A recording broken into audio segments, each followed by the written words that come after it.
What is up mga tropa? So today, papunta tayo sa Honda para bumili ng bagong belt nito ni Tokyo.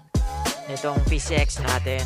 So since nakaka 20k odo na siya, and part rin ng maintenance is kailangan nating magpalit ng bagong belt. Kaya tara! At dito nga pala tayo sa Honda Bulacan. Dito lang yan sa may Bagong Bayan.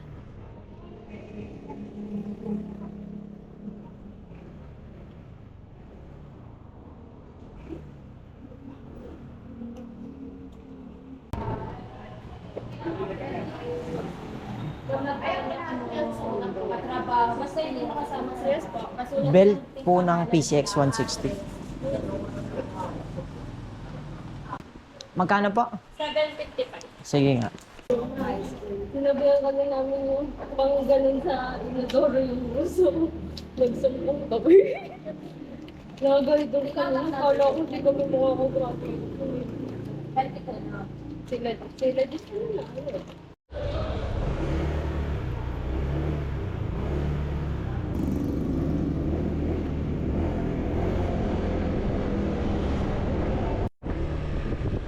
So, papunta na tayo kay JM Works para ipakabit yung nabili nating belt at mapalinis na rin yung panggilid.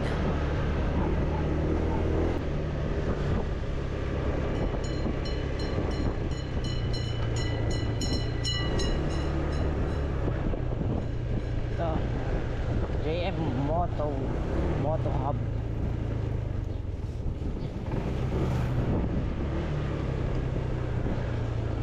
Ginagawa pala dito.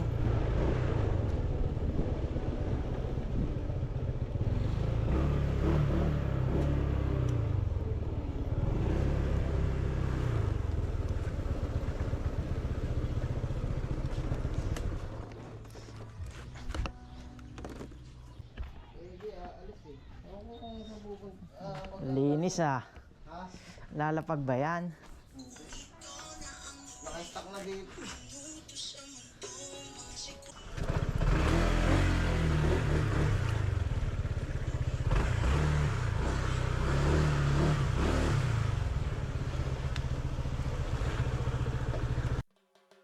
At ayan, nagsimula na tayo magbaklas nung mga tornilyo na kaya natin baklasin. Pero pag hindi naman, yung medyo may hirap, si Coach JM ang bibira niyan. Ito, yan o, yung bilog.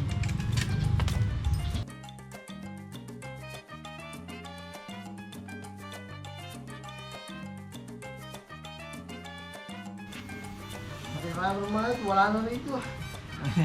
Martilyo talaga binigay. Yung maugot? Baka meron pa isa. Gitna. Wala na. Yun. Sa ano yan? Dawil yan. Kaya ganyan. O sige. Kasi sa pulo.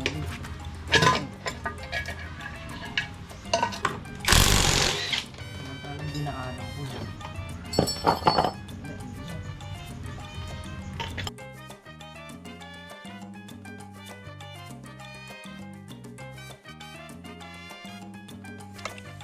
Nare-repack natin lang ito yun. Grasa yun eh.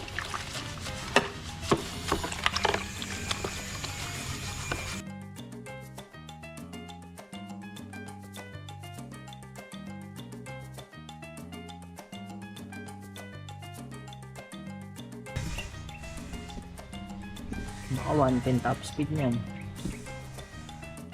Ito nga pala yung nakakabit sa ating clutch spring, 1000 RPM.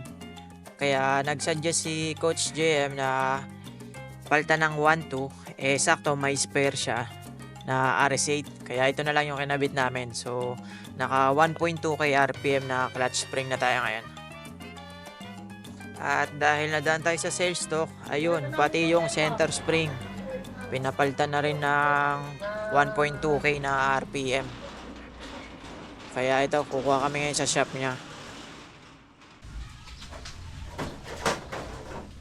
Tayo sa B-Wing.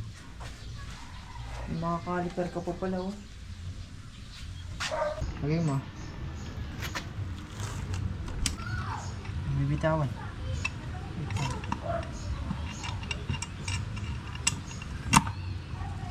Tika lang. Ito yung bago nating belt. So kung mapapansin nyo, ayan o, wala pang crack yung mga pagitan niya. Tapos ito yung luma. Grabe yung crack niya. So palitin na talaga.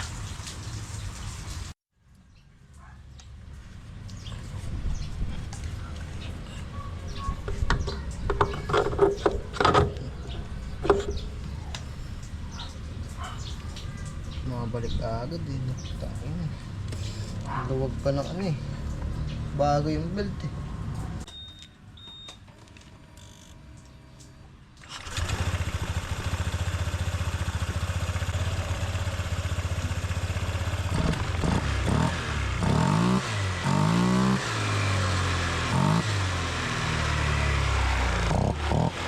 Sapa belt check.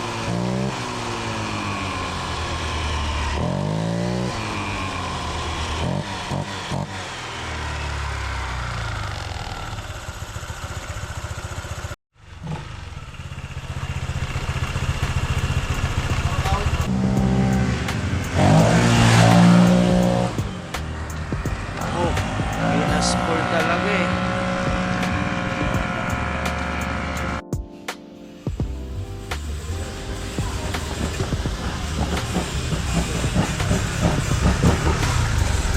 Kulang. Sarap! Tiga testing mo. Ayan, tapos na. Another sanitized customer na naman.